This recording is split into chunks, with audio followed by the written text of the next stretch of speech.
우리가 지난주에 아히도벨과 후세라는 제목으로 말씀을 봤죠. 압살롬의 반역으로 다윗이 피난을 가는 동안 압살롬의 모사가 된 사람이 바로 아히도벨이었죠.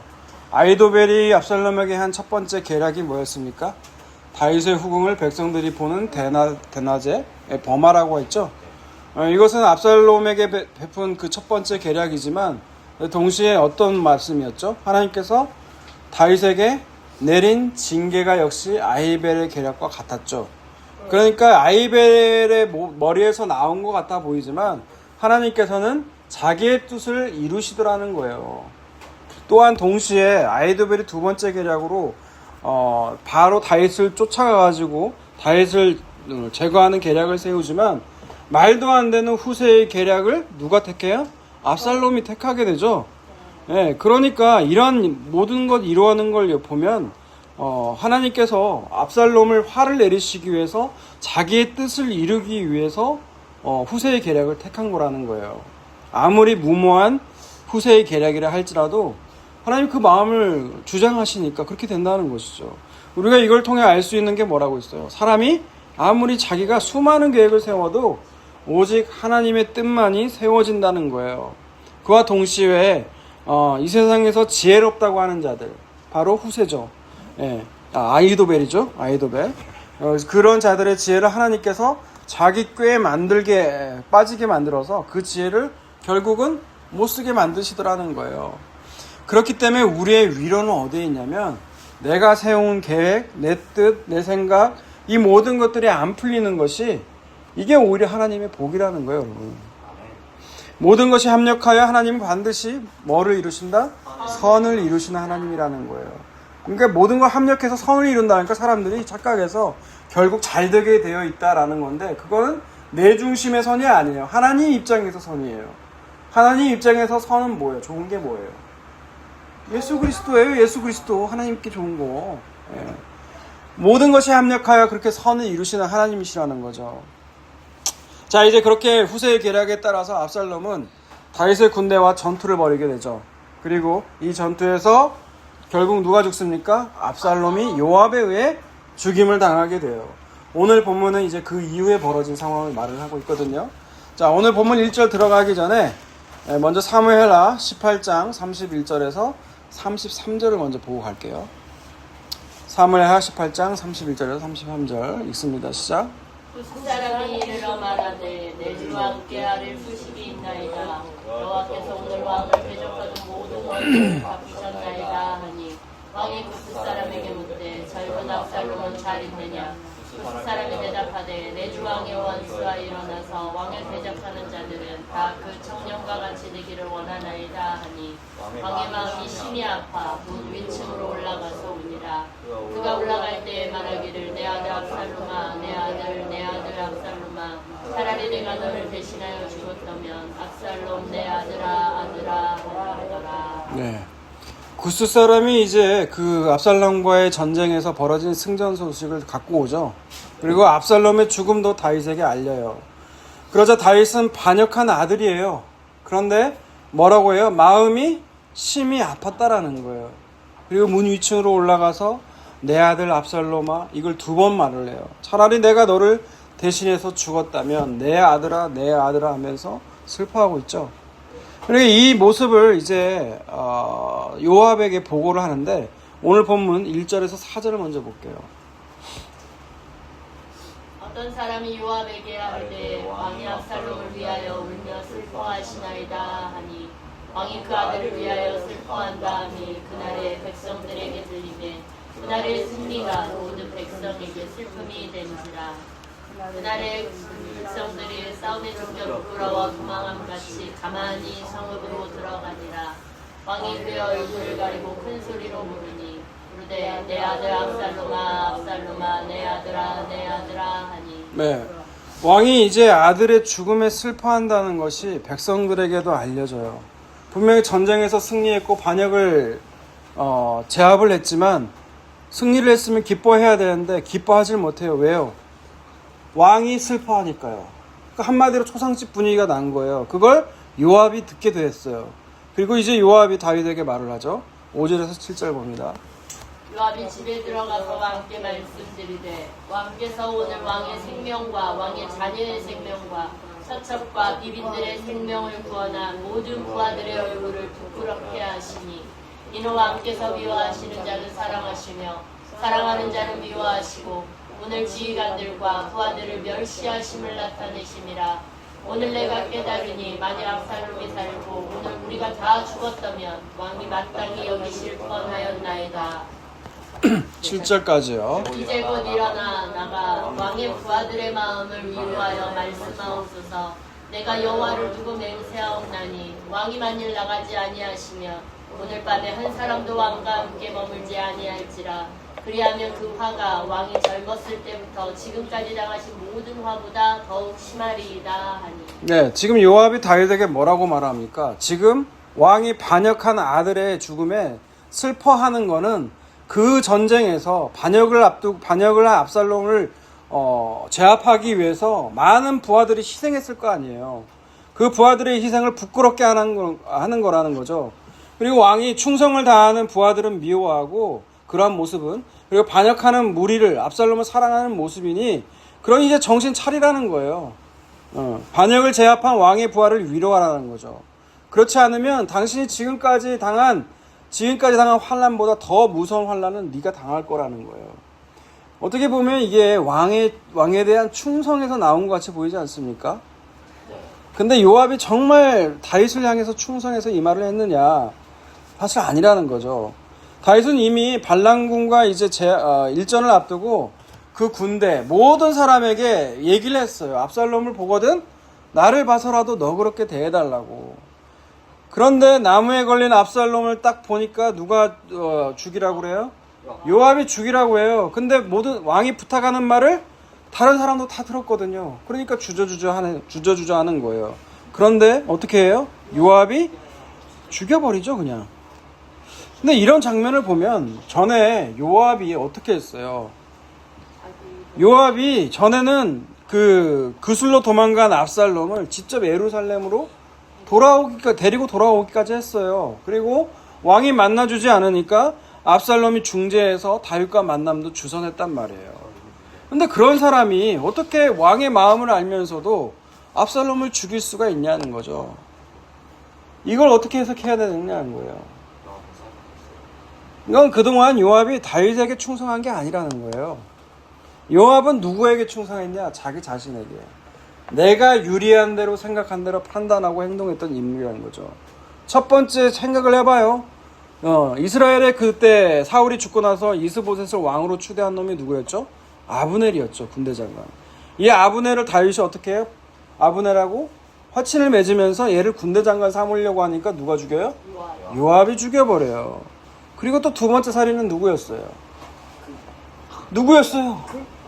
바세바의 남편 우리야. 네. 우리야를 또 뭐 직접 죽인 건 아니지만 간접 살인케 한 놈이 누구예요? 거기에 공동 공범이 누구예요? 요압이에요. 그리고 또 압살롬을 죽여요. 왜 압살롬을 죽일까요? 마찬가지 이유예요. 자기한테 유리하니까 압살롬을 죽이는 거예요. 사후에 문제가 될 수 있을까봐. 그리고 네 번째 누구예요? 나중에 나오지만 누구죠? 아마샤. 아마샤죠. 아마샤도 군대 장관 삼으려고 하니까 다 요압이 그걸 듣고 아마샤를 어떻게 해요? 또 죽이죠. 끝까지 자기 손익계산이 선 인물이 누구냐? 바로 요압이에요. 근데 그 요압을 보면서 누가 딱 떠올라야 돼요? 나 자기 자신이에요. 기가 막히게 잘하네요. 우리도 어떻게 해요? 자기가 유리한 대로 자기 중심성이 돼서 손익계산 하잖아요. 그래서 내 유익과 만족을 위해 살아가는 게 누구예요? 우리잖아요. 그걸 통해서 봐야 된다는 거죠. 자, 그리고 8절 봅니다. 8절 읽습니다. 시작. 왕이 일어나 성문에 앉음에 어떤 사람이 모든 백성에게 말하되 왕이 문에 앉아 계신다 하니 모든 백성이 왕 앞으로 나오느니라. 이스라엘은 이미 각기 장막으로 도망하였더라. 이제 그렇게 요압의 말대로 다윗은 정신 차리고 이제 성문으로 나가서 전투에서 승리한 군사들을 맞이하죠. 그리고 후반부에 보면 이스라엘은 도망갔다고 나와있죠. 각기 장막으로. 이 이스라엘은 누구를 말하겠어요? 압살롬의 반역에 가담한 그 이스라엘이 도망간 거예요. 자, 그리고 9절과 10절을 봅니다. 이스라엘 모든 지파 백성들이 변론하여 이르되 왕이 우리를 원수의 손에서 구원하여 내셨고 또 우리를 블레셋 사람들의 손에서 구원하여 하셨으나 이제 압살롬을 피하여 그 땅에서 나가셨고 우리가 기름을 부어 우리를 다스리게 한 압살롬은 싸움에서 죽었거늘 이제 너희가 어찌하여 왕을 도로 모셔올 일에 잠잠하고 있느냐 하니라. 9절과 10절은 그 도망간 이스라엘, 압살롬의 반역에 가담했던 이스라엘을 얘기하는 거예요. 그 이스라엘 진영에서 어떤 일이 벌어져요? 야, 이미 우리 압살롬, 우리가 왕으로 세우려고 했던 압살롬은 이미 죽었다는 거죠. 그러나 우리에게 왕이 있는데 다윗이 과거에 어떻게 했어요? 블레셋 사람의 손에서 구원했죠. 모든 원수의 손으로부터 우리를 건지셨죠. 그래서 이를 다시 다윗을 왕으로 모셔오야 된다는 거예요. 근데 이들 사이에 뭐가 생겼다? 변론이 생겼다라는 거예요. 변론이 생겼다는 건 뭐예요? 그 반대 의견도 만만치 않았다라는 거죠. 이들은 왜 반대해야 할까요, 다윗을? 압살롬의 반역에 가담했잖아요. 그러니까 무슨 보복이 들어올 수도 있잖아요. 그죠? 그러니까 서로 지금 뭐가 나에게 유리한지 이스라엘 진영 내에서도 서로 머리를 굴리고 있다라는 거죠. 요압처럼. 그럼 이 변론이 일어나는 동안 이 변론을 다윗이 알게 돼요. 그 상황을 이제 11절에서 15절을 보세요.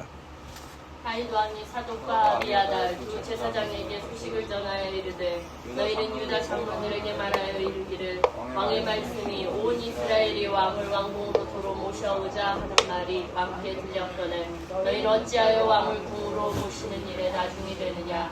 너희는 내 형제요 내 고륙이거늘 너희는 어찌하여 왕을 도로 모셔오는 일에 나중이 되리오 하셨다 하고 너희는 또 아마사에게 이르기를 너는 내 고륙이 아니냐.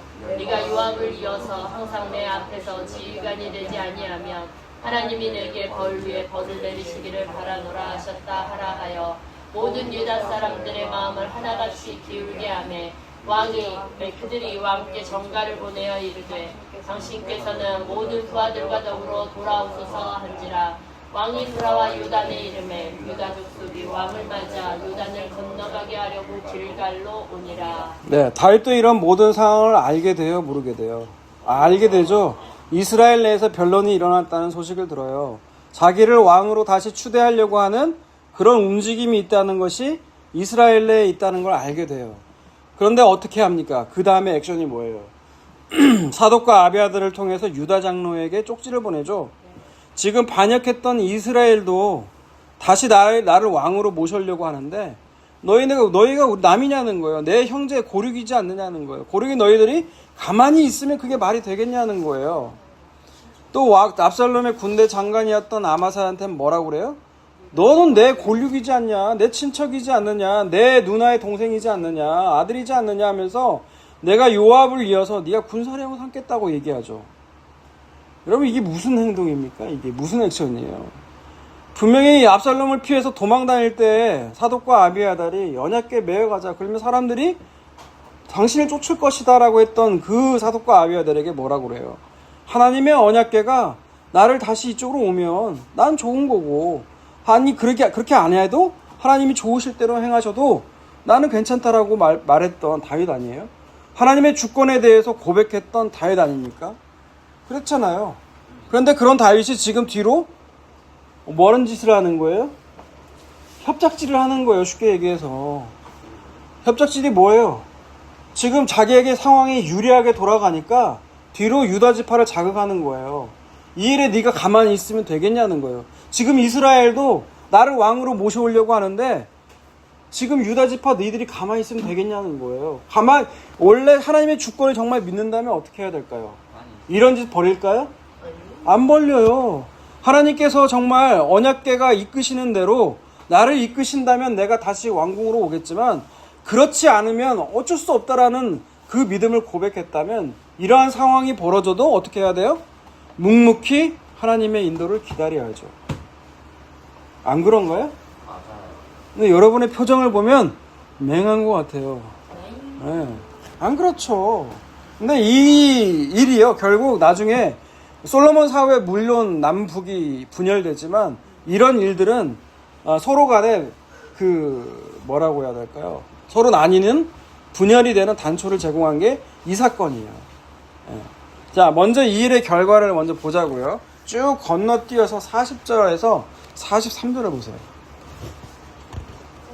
예, 40절에서 43절 결론을 먼저 보고 시작합니다. 왕이 길갈로 넘어 긴 밤과 함께 건너오니 온 유다 백성과 이스라엘 백성의 절반이나 왕과 함께 건너니라. 온 이스라엘 사람이 왕께 나와 왕께 아뢰되 우리 형제 유다 사람들이 어찌 왕을 도둑하여 왕과 왕의 지방과 왕을 따르는 모든 사람을 인도하여 유다를 건너가게 하였나이까 하매 모든 유다 사람이 이스라엘 사람에게 대답하되 왕은 우리의 종친이 까닭이라. 너희가 어찌 이 일에 대하여 분내느냐. 우리가 왕의 것을 조금이라도 얻어먹었느냐. 왕께서 우리에게 선물로 주신 것이 아니냐. 이스라엘 사람들이 유다 사람에게 대답하여 이르되 우리는 왕에 대하여 열 몫을 가졌으니 다윗에게 대하여 너희보다 더욱 관계가 있거늘 너희가 어찌 우리를 멸시하여 우리 왕을 모셔오는 일에 먼저 우리가 의논하지 아니하였느냐 하나 유다 사람의 말이 이스라엘 사람의 말보다 더 감경하였더라. 네. 이렇게 보게 되면 다윗이 이제 길갈로 건너오는데 누구와 같이 건너옵니까? 유다 지파와 같이 건너오죠. 왜 이들과 같이 다윗이 건너가요? 다윗이 유다 지파에게 메시지 보냈잖아요. 왜 가만히 있냐고. 이스라엘도 지금 나를 따르려고 하는데 니들이 가만히 있으면 되겠냐고. 근데 딱 들어오게 되니까 이스라엘이 딱 보니까 어떻게 해요? 야, 네가 어떻게 왕을 도둑질해서 몰래 요단을 건너오냐는 거죠. 그 유다 지파가 뭐라고 대답합니까? 우리는 왕의 종친이지만 권력이지만 우리가 조금이라도 혜택 뽑은 게 있냐는 거예요. 그러니까 이스라엘이 뭐라고 말합니까? 야, 우리는 이스라엘이다. 니네 한 지파에 불과하지만 우린 10지파가 있어. 그런데 왜 우리를 무시하냐는 거죠. 왜 먼저 왕을 모셔야겠다고 말하지 않냐는 거죠. 그래서 유다 지파가 뭐라고 그래요? 강경에서 이기는 것 같아 보이지만 이 분열이요 결국 20장에 넘어가게 되면 어떤 일이 벌어지냐. 세바가 반란을 또 일으켜요. 정말 다윗이 여러분 하나님의 주권을 믿었다면요 이런 짓을 벌이지 않겠죠.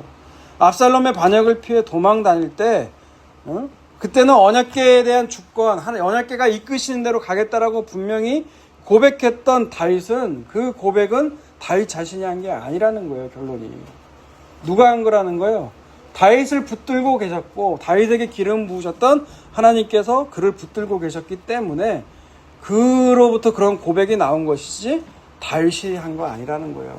다윗이 한 건 뭐예요? 살인하고 간음한 것밖에 없어요. 이게 중요한 겁니다, 여러분. 우리 안에 선한 것이 나올 수 없다라는 거예요. 인간이라는 건. 때로 선함이 나올 수 있다는 건 누구 덕분이다?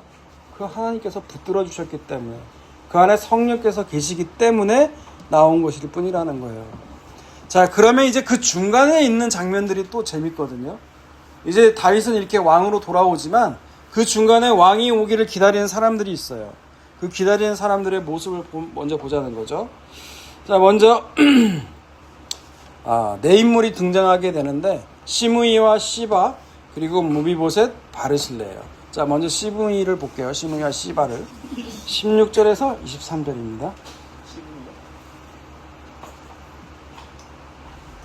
가우림에 있는 베냐민 사람 게라의 아들 시므이가 급히 유다 사람과 함께 다윗 왕을 맞으러 내려올 때에 계속 읽으세요. 사람 1000명과 23절까지. 한 명이 그와 함께하고 다윗 집안의 종 시바도 그의 아들 15과 종 20명과 더불어 그와 함께하여 요단강을 밟고 건너 왕 앞으로 나아오니라. 왕의 가족을 건너가게 하며 왕이 좋게 여기는 대로 쓰게 하려 하여 나룻배로 건너가니 왕이 요단을 건너가게 할 때에 게라의 아들 시므이가 왕 앞에 엎드려 왕께 아뢰되 내 주여 원하건대 내게 죄를 돌리지 마옵소서. 내 주 왕께서 예루살렘에서 나오시던 날에 중에 패역한 일을 기억하지 마시오며 왕의 마음에 두지 마옵소서. 왕의 종은 내가 무대한 줄 아옵기에 오늘 요셉의 온 족속 중 내가 먼저 내려와서 내 주 왕을 영접하나이다 하니 수르의 아들 아비새가 대답하여 이르되 시므이가 여호와의 기름 부으신 자를 저주하였으니 그로 말미암아 죽어야 마땅하지 아니하리라. 다윗이 이르되 수레야의 아들들아 내가 너희와 무슨 상관이 있기에 너희가 오늘 나의 원수가 되느냐 오늘 어찌하여 이스라엘 가운데 사람을 죽이겠느냐 내가 오늘 이스라엘의 왕이 되겠을 때가 알지하고 왕이 시므에게 이르되 내가 죽지 아니하리라 하고 그에게 맹세하니라. 네. 먼저 등장한 왕을 기다리고 있던 다윗을 기다리고 있던 사람이 누구였습니까? 시므이였죠. 시므이와 시바였는데 시므이가 왜 다윗을 이렇게 기다릴까요? 네? 이거 찾지는 않을게요. 사무엘하 16장 5절에서 8절을 보게 되면 시므이가 다윗이 압살롬의 반역을 피해 도망 다닐 때 시므이가 만나가지고 뭐라고 합니까? 계속 욕하죠. 이 저주받을 놈 하면서 계속 욕해요. 이 죽일 놈 뭐 아무튼 온갖 쌍욕을 다 얘기를 했단 말이에요. 근데 그 시므이가 다윗이 온대요. 다시 예루살렘으로 돌아온다니까 시므이가 어떻겠어요? 당황이 아니라 이건 죽었죠. 죽었다고 생각했을 거예요. 그런 지은 자가 있었잖아요. 그런데 이때 시므이가 주목해야 될 건 뭐냐면 혼자 안 와요. 지가 자기가 잘못을 알고 그러면 맞짝 엎드려서 죽여도 할 말이 없는 거죠. 그죠? 근데 시므이가 누구를 데리고 오냐면 1000명을 데리고 와요. 1000명. 왜 데리고 올까요? 네? 좀 째려고. 뭐 할까요? 야, 네가 나를 이 자리에서 만약 용서하지 않고 한다면 나도 만만치 않은 힘이 있어를 보여주는 거예요. 그 1000명으로. 여러분 이게 용서를 구하는 자의 자세일까요? 자, 그러면 또 시바도 있었죠. 이 발음이 좀 이상해요. 우리나라 욕 같아가지고. 시바는 역시 아들 15명과 종 20명을 데리고 나오죠. 시바는 왜 다윗을 기다리고 있을까요? 네? 좋아서 기다려요? 시바가 다윗에게 도망갈 때 도움을 주죠. 먹을 것도 주고 하잖아요. 그죠? 나귀도 주고. 근데 뭐라고 얘기해요? 중간에 뭐라고 얘기해요? 시바가 왜 네 주인이 안 나왔냐고 했을 때 주인은 지금 반역이 일어나서 지금 할렐루야 하고 있다라는 거예요. 내가 왕이 되겠다고. 근데 그거 다 지어낸 거짓말이죠. 그리고 그 결과로 뭘 받아요? 무비보색에 줬던 재산들을 지가 다 받아요. 근데 그걸 얘기를 했을 때 그 거짓말을 지어서 얘기했을 때는 시바의 생각은 뭐냐면 다윗은 이미 끝났다라는 거죠. 다시 돌아올 거라고 생각했어요? 아니요. 돌아오지 못할 거라고 생각했어요. 근데 진짜 돌아와 버렸거든요. 그러니까 지금 다윗에게 찾아가서 용서를 구하는 거죠. 근데 이게 진짜 용서를 구하는 자냐는 거예요. 근데 이와 동시에 네 인물이 있다고 했잖아요. 이와는 대비되는 두 인물이 등장해요. 그게 무비보셋과 바르실레거든요. 먼저 무비보셋의 모습을 봐요. 24절에서 30절을 봅니다. 사울의 군사 무비보셋이 내려와 왕을 맞으니 그는 왕이 떠난 날부터 평안히 돌아오는 날까지 그의 발을 맵시 내지 아니하며 그의 수염을 깎지 아니하며 옷을 빨지 아니하였더라.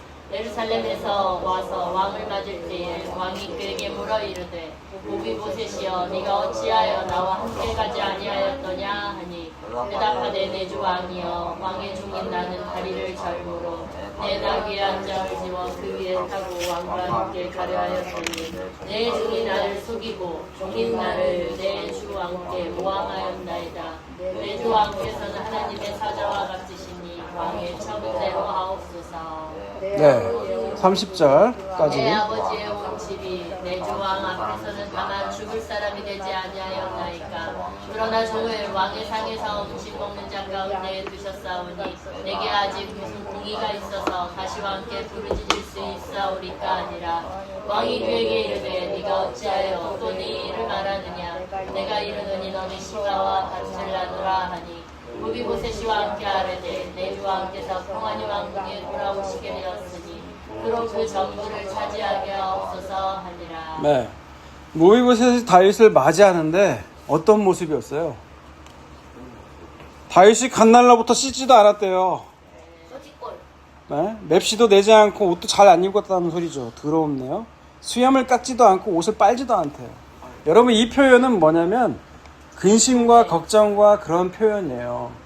얘가 위생관념이 없어서 그런가 다 그런 게 아니고 슬픔의 표현이라는 거예요. 다윗이 올 때까지 그런 마음으로 기다렸다는 거죠. 그러니까 다윗이 그걸 알잖아요. 그러니까 왜 나가 갈 때 피난길에 갈 때 왜 같이 안 갔냐라는 거죠. 그러자 무비보셋이 뭐라고 말합니까? 이미 다윗이가 불편하잖아요. 누가 도움이 없으면 무비보셋은 움직일 수가 없어요. 그리고 무비보셋이 자기 종 시바가 자기를 속였고 나를 모함했다라는 거죠. 그럼 여러분이 무비보셋이라면 뭐라고 말하겠어요, 다윗에게? 네? 그럼 시바를 죽여주세요.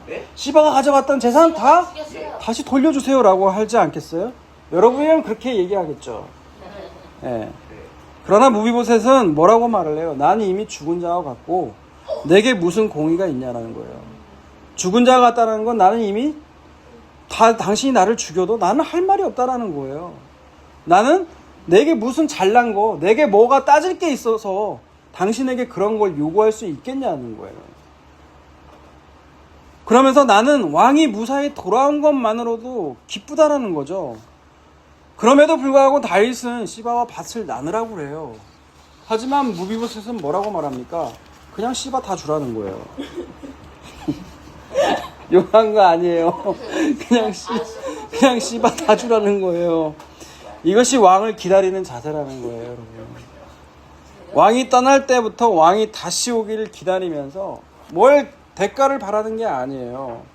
자기 자신이 어떤 걸 아는 거예요. 나는 누구다. 나는 이미 죽은 자다. 나는 먼지다. 나는 띠끌이다. 그 어떤 것도 바라지 않고 왕이 다시 오는 것만으로도 기뻐하는 자세. 여러분, 그것이 다시 오실 예수님을 기다리는 우리의 자세여야 된다는 거죠. 자, 그럼 마지막으로 바르실레를 보자고요. 31절에서 39절 봅니다. 빌레암 사람 바르실레가 왕이 요단을 건너가게 하려고 로글림에서 내려와 함께 요단에 이르니 바르실레는 매우 늙어 나이가 80세라 그는 큰 부자이므로 왕이 마하나임에 머물 때에 그가 왕을 공개하였더라. 왕이 바르실레에게 이르되 너는 나와 함께 건너가자. 예루살렘에서 내가 너를 공개하리라. 바르실레가 왕께 아뢰되 내 생명의 날이 얼마나 있겠기에 어찌 왕과 함께 예루살렘으로 올라가리까. 내 나이가 이제 80세라 어떻게 좋고 흥한 것을 분간할 수 있사오며 음식의 맛을 알 수 있사오리까. 이 종이 어떻게 다시 노래하는 남자나 여인의 소리를 알아들을 수 있사오리까. 어찌하여 종이 내 왕에게 아직도 누를 끼치리까. 당신의 종은 왕을 모시고 요단을 건너려는 것뿐이거늘 왕께서 어찌하여 이 같은 상으로 내게 갚으려 하시나이까. 청하건대 당신의 종을 돌려보내옵소서. 내가 내 고향 부모의 묘 곁에서 죽으려 하나이다. 그러나 왕의 종 기만이 여기 있사오니 청하건대 그가 내 주 왕과 함께 건너가게 하시옵고 왕이 적은 대로 그에게 베푸소서 하니라. 왕이 대답하되 기만이 나와 함께 건너가리니 나는 네가 좋아하는 대로 그에게 베풀겠고 또 내가 내게 구하는 것은 다 너를 위하여 시행하리라 하니라. 39절. 요단을 건너매 왕도 건너가서 왕이 바르실레에게 입을 맞추고 그에게 복을 비니 그가 자기 곳으로 돌아가니라. 네, 바르실레는 길앗 사람인데요. 길앗 사람은 그 이방인이에요. 이스라엘 사람이 아니에요. 이 바르실레는 다윗이 이미 그 압살롬 반역으로 쫓겨다닐 때 다윗에게 먹을 걸 준 사람이거든요. 그런데 이 바르실레가 다윗이 이제 요단강을 건너려고 하는데 또 와가지고 다윗을 도와주죠. 그러자 다윗은 자기에게 도움을 준 바르실레에게 나와 같이 예루살렘에 같이 가자고 그래요. 내가 늙을 때까지 죽을 때까지 너에게 모든 걸 베풀어 주겠다는 거죠. 그런데 바르실레는 어떻게 해요? 다윗의 청구 요구를 거절해요. 왜? 나이가 이미 80이라는 거죠. 뭐 이제 죽을 나이 가까이 왔다라는 거예요. 그리고 내가 뭐가 좋은지 나이 잘 모르는 나이라는 거죠. 근데 사실 이게 뭐냐면 이 모습은 바르실레는 얼마든지 다윗에게 요구할 수 있는 권리가 있잖아요. 바르실레는 다윗이 어려울 때 다 끝났다고 생각할 때 도움을 줬던 인물이죠. 그런데 그 도움에 대해서 얼마든지 다시 갚으라고 요구할 수도 있는 사람이 누구예요? 바르실레예요, 바르실레. 그런데 나는 그렇게 할 수 없다라는 거예요. 나한테 어떻게 이런 상을 왕이 나에게 베푸시냐는 거죠. 저는 이 말씀을 읽으면서 누가복음의 그 구절이 생각나더라고요. 누가복음 17장을 보세요. 누가복음 17장 7절에서 10절 봅니다. 너희 중 누구에게 밭을 갈거나 양을 치거나 하는 종이 있어 밭에서 돌아오면 그더러 와 앉아서 먹으라 말할 자가 있느냐. 우리가 그더러 내 먹을 것을 준비하고 띠를 띠고 내가 먹고 마시는 동에 수종 들고 너는 그 후에 먹고 마시라 하지 않겠느냐. 명한대로 하였다고 종에게 감사하겠느냐. 이와 같이 너희도 명령받은 것을 다 행한 후에 이르기를 우리는 무익한 종이라 우리가 하여야 할 일을 한 것뿐이라 할지니라. 네. 여기에 보면 종의 자세가 나와 있죠. 누구에게나 밭이나 양을 치는 종이 있다면 그 종이 마땅히 자기가 할 일이 끝나면 그 종에게 감사할 주인이 누가 있냐는 거예요. 종 역시도 자기는 마땅히 해야 될 일을 할 뿐이라면서 나는 무익한 종이라고 대답을 한다는 거죠. 저는 이 장면을 보니까 우리 자녀들이 저를 종으로 생각하는 것 같아요. 네, 종으로 생각하는 것 같아요. 그럼 저는 어떻게 말을 해야 돼요? 나는 무익한 종이라 마땅히 해야 될 일을 했을 뿐이다. 이렇게 말해야 될 것 같은데 속이 화가 치밀다라는 거죠. 그걸 당연하다고 생각하는 것을 이게 뭐 성경하고 오늘 본문하고 관련이 없는데 아무튼 마음이 그랬다라는 거예요. 아이가 한 아이가 그러는데 자기가 생일 선물을 받아야 되는데 왜 안 주냐는 거예요. 왜 안 주냐는 거예요. 여러분 그 자녀가 여러분에게 그런 말을 한다면 여러분 속으로 어떤 생각이 들겠어요? 기쁘겠습니까? 네? 아이고 안 줬다 빨리 줘야 돼. 네, 다시 본문 봅니다. 자, 그래서 바르실레의 모습이 바로 오늘 다윗에게 대하는 자세를 보게 되면 이렇다는 거죠. 네. 말씀을 정리하자면 다윗은 다윗뿐만이 아니라 요압도 그랬죠. 그리고 이스라엘도 그랬죠. 이 사람들은 자기를 둘러싼 상황을 보면서 서로 머리로 통밥을 굴리는 거예요. 어떤 게 나에게 유리한지. 그러나 이런 모습이 또 누구에게도 보였어요? 다윗을 기다리던 시므이와 시바에게서도 보였죠.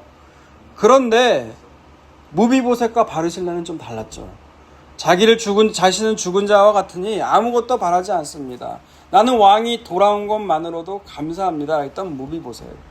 그리고 다윗이 반역으로 쫓겨다닐 때 아무런 대가 바라오는 거 없이 다윗에게 음식을 공급하고 요단을 건널 때도 또 와서 도와준 바르실레. 얼마든지 다윗에게 자신의 공로를 요구할 수가 있었잖아요. 그런데 자기는 종으로서 나는 마땅히 해야 될 일을 했을 뿐이라는 그 무비보셋과 이 바르실레, 이 모습이 하나님이 원하시는 바로 자기 부인의 모습이라는 거예요, 여러분. 이 모습이 예수님께서 다시 오실 때 이 세상에서 믿음을 보시겠냐는 그 믿음의 모습이라는 거예요. 우리 모두 다 이 모습이 있게 되기를 주님의 이름으로 축원합니다. 아멘.